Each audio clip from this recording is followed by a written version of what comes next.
Welcome to another DragonLance Saga review episode. It is Lenara's Yurth Green the 27th. My name is Adam, and today I'm going to give you my review of Maquesta Kar-Thon.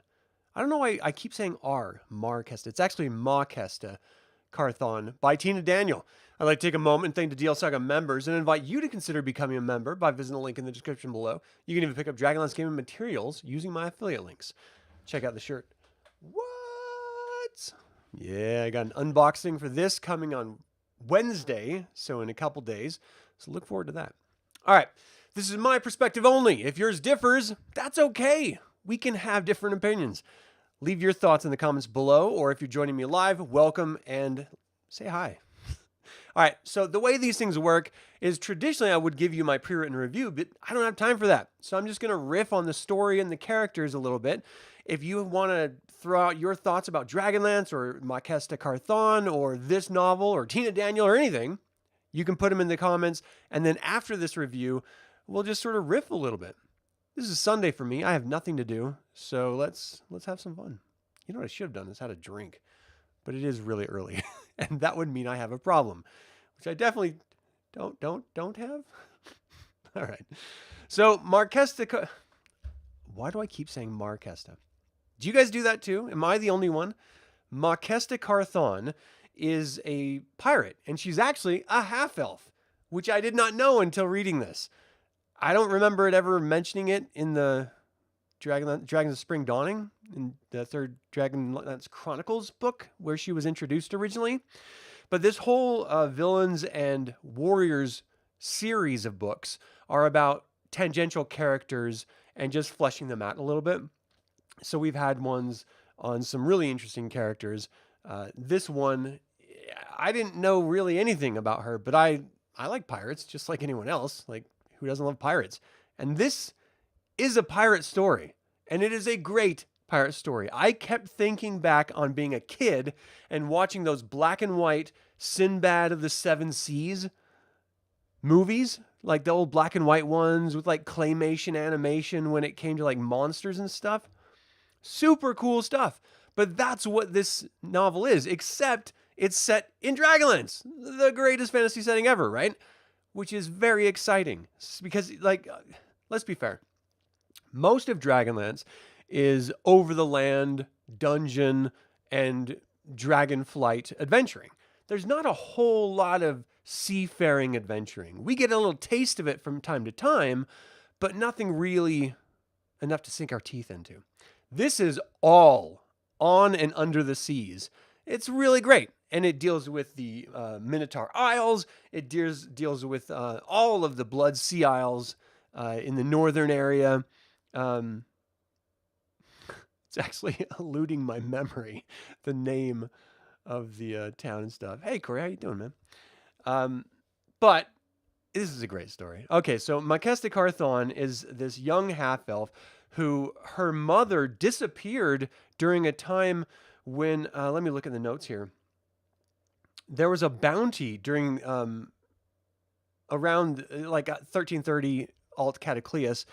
There's a bounty on elves. And so he had his mother, or her mother, went missing. And so her father, who is this Ergothian sailor, had her ears cut off, like the tops of them cut off, so that she wouldn't appear to be a half-elf, so that there wouldn't be a problem, which is an extreme reaction, but it's also kind of in a twisted fantasy way understandable, that if you want to protect your kid and there's a bunch of elves being killed, then let's hide that she's a half-elf. And, you know, let's be fair, half-elves were never really accepted by anyone. Not human society, and certainly not elven society. That's the whole story arc of Tanis Half-Elven. And so to have Maquesta go through that as a young child just pays into the world that she lives in and really just wraps her up in Krynn, as it were. Ultimately, what happens is the Minotaur Lord Attat cheated during a race at the opening of this. His full name is like... let me find his full name real quick. Attat S. Divac. He's basically just this lord in the Minotaur Isles. And he cheated at a race and no one will believe Maquesta if she tells anyone or her father about the BS cheating. And by losing that race, it means that her father, let's see, is losing the Perechon, right? So the Perechon is now under Lord Atta's control. Lord Attat had poisoned Maquesta's father, and in order to get the antidote, he is telling Maquesta that she has to quickly go collect this monster called a what was it? Sorry, I should have my notes more organized, but I don't. It's called a Morkoth, which is like a octopus snake. It's like this big weird sea monster. It's not that. That's a giant octopus. But it's just this really dangerous, really freaky monster that even kuo-toa gives sacrifices to in order to sort of placate it so they can live peacefully next to it, like different kuo-toa cultures. Very strange stuff. And we run into a lot of really crazy Dragonlance hyper-specific races. Like there's, of course, an inventor gnome cook on board that ends up being this really interesting character that you sort of endear yourself to. There's a sea elf shipmate that has a bunch of discord with Maquesta during the course of the adventure because she goes off to do her own thing, and Maquesta's like, I'm the captain, you have to listen to me. She's a little like hard-fisted during the story, but I get it. She's young and she's got a lot on her, on her shoulders, with the whole saving her father's life, going to collect this mythical creature nonsense storyline. That's a lot of fun. And then there's a shadowperson that is living underneath, like within the bowels of the ship. And he's this sort of wizard type character that helps them along the way. And there's a whole host of other sort of castmates. You run into all sorts of stuff from like, where's my notes? Pirates, minotaurs, sea ogres, which are great. Shadow people, there's boat racing, the rare sea monsters. You actually run into a Krynn of all creatures. It's this mystical, if you guys remember the old Advanced Dungeons and Dragons Oriental Adventures book, on the cover of it is this sort of white-maned, mystical, like sort of celestial being. Well, that's a Krynn. It's just a mythical creature.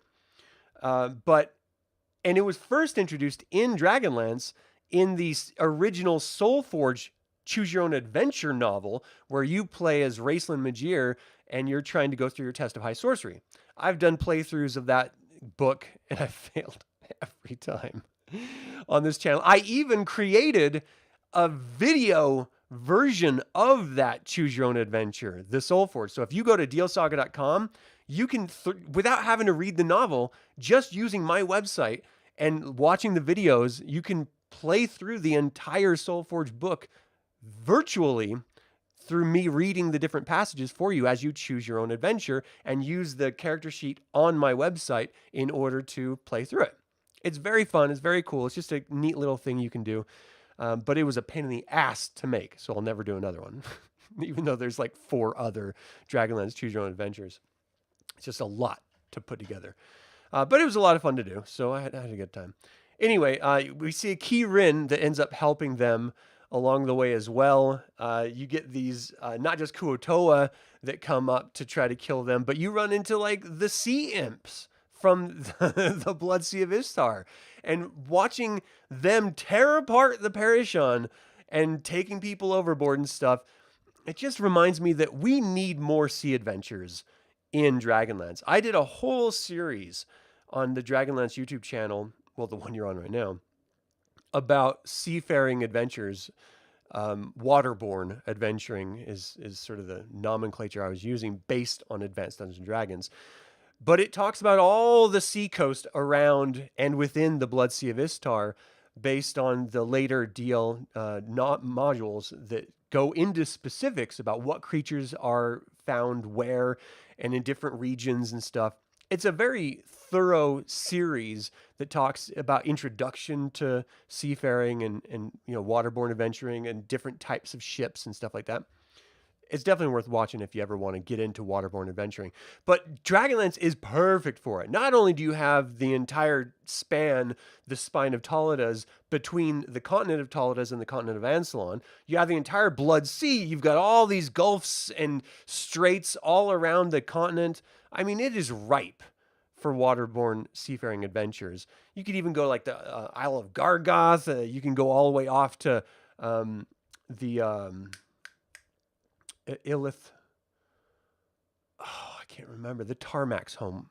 Ithin-Carthia, I think is what it's called, which is another continent way off. And then, of course, Richard Knack had recently returned during 5th edition, and he, in collaboration with DL Nexus, wrote an adventure and a little mini short story with that adventure so that you could, with the Casolati, go exploring some other sort of areas in 5th edition. So there's a lot of really great seafaring adventure content for Dragonlance, and this is the first novel that I've personally read it that, even though Conundrum was kind of one too, well, it really was, but this was much more traditional pirate adventure-y, even though it had those sort of mystical elements. So much fun to go through and just a joy. I've read so many of these Dragonlance novels back to back, starting so early on from their release, because I'm going by release date at this point after I did the whole original saga. And there's a lot of real stinkers, if we're just being honest. There's a lot of stinkers in the Dragonlance book list. This is a refreshing non-stinker. Tina Daniell, and I think she was assisted by another author, but I can't confirm that or deny that. But she did a great job. Not only was the adventure itself just a fun pirate adventure, it was also so steeped in Dragonlance lore that it really did feel like Dragonlance. It didn't feel like this exterior Sinbad story that was put into Dragonlance. It felt genuine to the brand. There's also this really great little note that she brought up that Minotaurs have hooves, which is also paid off by the Land of the Minotaurs cover art, where Minotaurs have hooves. But then there's also Minotaurs in Dragonlance who don't have hooves, and they in fact have feet. So there's this weird Dragonlance conundrum of Minotaurs, whether they have hooves or feet. I would love to hear what you guys think in chat here. Do you, in your games, in your sort of Dragonlance canon, do Minotaurs have feet or do Minotaurs have hooves? And let's find out what people think. Okay, so this Minotaur Lord assigns them to collect this Morkoth for his private zoo. It just reminds you of like these wealthy assholes that just capture animals so that they can just keep them in cages and stare at them. I'm one of the like weirdos that don't think there should be any zoos at all. I feel like we have enough virtual technology and cameras that we could just watch them in their natural environments and not capture them. That seems weird to me. It's like aliens coming down and capturing humans and keeping them in cages just so they can look and poke at them. They feed them some grains every once in a while. It's just, it doesn't feel right to me. So, just any type of like rich asshole who wants to have his own personal zoo pisses me off. So immediately this Lord Ada connected in a negative way, which is appropriate for the novel, with me, and just made me buy into wanting to hate him even more. But this is also where we get to see the renegade minotaur Bas Ohn-Koraf for the first time, her first mate, who actually falls in love with her, and they sort of have this not sexual relationship, but partnership that's more than just friends, but it's less than lovers. At least that's the illusion that I get when I research the two characters. But it's really fun, and having a shadow person and having them use telekinesis and magic, it just makes it feel so genuine and real, which is just so refreshing. I really did enjoy this novel. Ultimately, this is what happens. So Maquesta Kar-Thon goes, and they actually end up capturing the Morkoth and bringing it on board, but then they have to get back to the Minotaur Isles in time before her father dies in order to get the antidote and, pay off this asshole that has actually like bought the Perechon or won the Perechon because of the race that he won at the very beginning of the book, which of course he cheated at. So they capture it and they're on their way back and they get attacked by this massive giant squid, like on the cover here. And I'm not squid, but giant octopus. And that made me a little upset because I'm one of the weirdos that don't think you should be eating octopus. I think octopus are one of the most amazing creatures on this planet. They're so very alien. They have like 7 or 9 brains or something. It's insane. They interact with humans as if they understand, and they're problem solving. They're incredibly intelligent. They're wildly diverse in the species. And they're just fascinating. So why would you eat really intelligent things? I don't know. But I like animals. What do you want? I don't want to eat. The thing is I love eating animals. Like pig is my favorite, even though they're super smart too. So I'm a total hypocrite on the subject. But octopus are one I leave alone. I don't eat those. Okay, so anyway, them like having this massive octopus battle was very epic and exciting. And like people get genuinely hurt in this, like messed up hurt. It just feels so realistic to the world that it's not like modern 5th edition where you just wait a couple minutes and someone will come by and heal you, or you'll do death saves until you're fine. Like it genuinely at some moments felt like, oh shoot, we might get some fatalities here, even though they don't. And the story itself, let's be fair, it's kind of derivative and it's, where it's going. First of all, we already know of the character later on, so we know she's safe, and we know most of the crew is safe. We know the ship is safe. So the danger is different, right? The sense of danger, you don't really have that fearing for their lives. But there are some real situations where there's tangential characters involved or secondary characters involved that you're like, ooh, they might eat it. And then ultimately she goes and gets back, and the Minotaur Overlord wants to turn it around on her and screw her out of the deal in the first place. And I'm going to spoil this here. So she finally gets her father, and she sort of rages against this guy and captures him, but she's too late. Her father can't be saved, and she has to watch her father die. How heartbreaking is that? But it's great because there's emotional stakes. And you feel invested as you're reading this. At least I did. It really made me genuinely love this story even more because there was consequence. The Act 3 scenes where they have to get enchanted to breathe underwater and go hunt the Morkoth in its element in the depths is pulse pounding. Yeah, like you really get that sense of claustrophobia, even though they can breathe. There's moments where you're like, well, how long are these going to last? And in my head, what it reminded me of is, I don't know if anyone else has read 20,000 Leagues Under the Sea. There's some scenes where they leave the ship and they're walking on the sea bottom and there's creatures and stuff sort of threatening them. That's the vibe I got. That sort of like epic claustrophobia and otherworld vibe, but pure adventure. Almost as if do you guys remember Neverending Story, the film? So there's a moment where at the very beginning, he's running away from bullies and he goes into a bookstore and he's Sebastian the boy is asking the book dealer who's reading the Neverending Story book what the book is. He's like, your books, you're safe because, you're reading them and you're 20,000 Leagues Under the Sea, or you're Robinson Crusoe stranded on an island or whatever, which is also a really great book. But ultimately, you're safe. There's no danger involved. But when you're reading them, if you're able to suspend disbelief, which is how you buy into movies and stories and stuff, you just suspend disbelief about what's real and what's true.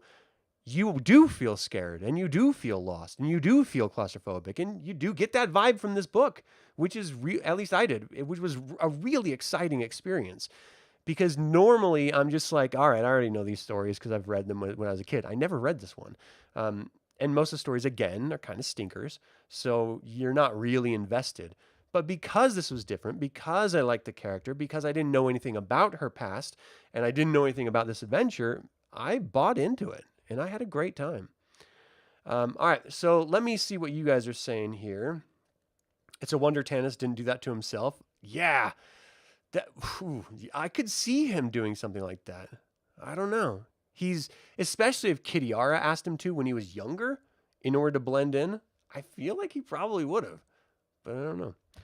You're going to get a Nook to be able to get these books electronically. I've been doing, like, I read this one audiobook, so I listened to it. I didn't read it, which was okay. Some of the audiobook ones are terrible. This one was all right. But yeah, I prefer having a physical book when it comes to these old pulp fantasy novels, but they can get a little bit more challenging to discover, like find, and some of them can get kind of expensive, but most of them you can get on the secondhand market for $1 or $2 a piece plus shipping, which is really nice if you don't mind used books. And this is another thing that I'm kind of weird on. Buy used books always. Like, there's no reason to buy a brand new book. The content doesn't change. Yeah, you might have some marks or paper folds or tears or something, but you're actually saving a lot of trees, which are kind of important to this planet. So I'm not going to go on a soapbox about it, but consider it. All right, so you remember enjoying the ones by Knack and some of the other ones about the Kidslayer Wars? Yeah, for sure, Noah. Thanks for tuning in live, by the way. Robin, thanks for tuning in live. Good to see you. Ilyatha is a goldmine character. There's a lot that you love about this book. Yeah, so Ilyatha is the shadowperson warrior, I believe, and just a very interesting character. So let's see what else. You remember, let's see. Oh, this is so important. They should have feet, says Noah, instead of hooves. The cover of Naxxland and Minotaurs went full hoof for sure. The cover art also showed a Minotaur wielding a dagger. Right. I always imagine Minotaurs with like a broadsword in each hand or like a massive battle axe, that really great Brahm painting that's on the land of the, I think it's just, maybe it's just the Minotaur's accessory. But it's basically about the Minotaurs of the Taladas / Spine of Taladas area, like where they came from. Are you remembering correctly that Ilyatha is able to manipulate the winds? Yeah, so Ilyatha, it was like a... Oh boy, now I'm going to sound like an asshole because I'm not sure I remember. There was a flute that did it at one point, but I think the shadow person was also a wizard so that it could use magic, if memory serves me right. Let's see. You understand that there's been a retcon for the Minotaur race origins in Krynn, but you could be mistaken. Well, I don't know about a retcon, but it did from first edition to second edition to just shift significantly. So originally it was just the Greystone races. That's where Minotaurs came from ogres during the Greystone races. And then later it was sort of changed so that they actually came from the Greystone, but in Taladas, and they formed that Minotaur empire up there, and then came south, and they were then sort of enslaved and stuff. So their origins of location shifted depending on the version of the game you're playing at the time, or the date that you came into it, but it doesn't really matter. I mean, it's all kind of the same. Let's see. Act 3 scene. Sorry, read that, same vibes. Everything in the book is unsettling and disquieting. The clock is ticking. Tension sustained, start to finish. Steven, how you doing? Thanks for tuning in. What was the Minotaur series with a human general turned slave? A human general turned slave. So there was a human... Oh, you're talking about the Taladas trilogy. Yeah, that was great. It was Chris Pearson. Is it Chris Pearson that wrote... Oh boy, hold on.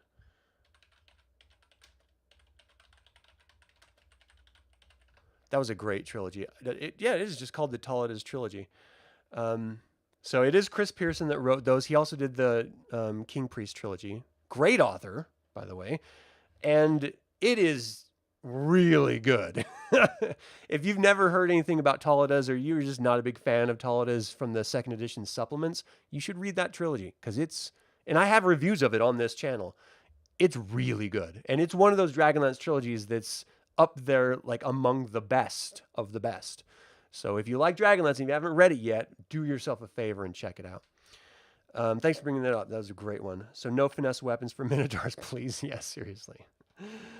All right. Is Tina Daniell still writing? I don't know. That's a good question.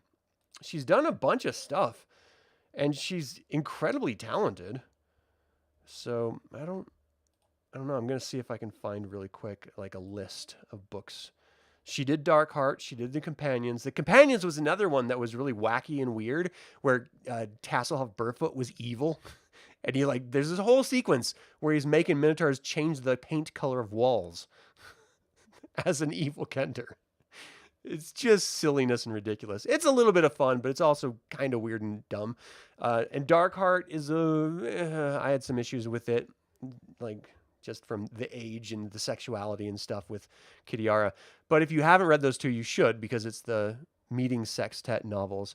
And I didn't think she did a great job in those particularly, but with this one, she knocked it out of the park. She did great.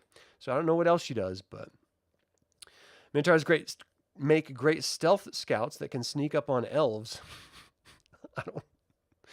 Maybe with a boat. I don't know, man. Yeah, I would love to do interviews with authors and stuff as well, but to be quite honest, I just don't have time anymore. It's hard for me to get stuff like this out. I mean, today I just don't have anything going on, but you also would have to schedule with them, and sometimes that can take time, and I don't know, my schedule is just up in the air right now. So that is going to do it. Look, here's the reality. There are only a handful of really, truly good Dragonlance novels. This is up there. It's not the best, but it's really good. And it's worth your time if you want to just have a great seafaring adventure, or if you just want to learn more about Maquesta Kar-Thon or the Perechon, or you just want to have an adventure in the Blood Sea, or just a great pirate adventure. There's so many good reasons to read this book. Don't not read it for any reason. So get out there. That doesn't even make sense. Anyway, that is it for my review of Maquesta Kar-Thon by Tina Daniell. What did you think of the introduction of Maquesta and her crew? Do you enjoy these pure adventure one-off novels? And finally, do you feel like we needed stories about tangential characters from the saga? Feel free to email me at info@dlsaga.com or leave a comment below. I would like to take a moment and remind you to subscribe to this YouTube channel. Ring the bell to get notified about upcoming videos, and click the like button. It all goes to help other Dragonlance fans learn about this channel and its content. And this channel is all about celebrating the wonderful world of the Dragonlance Saga. Thank you so much for joining in that celebration. Until next time, my name is Adam. Slán Javar.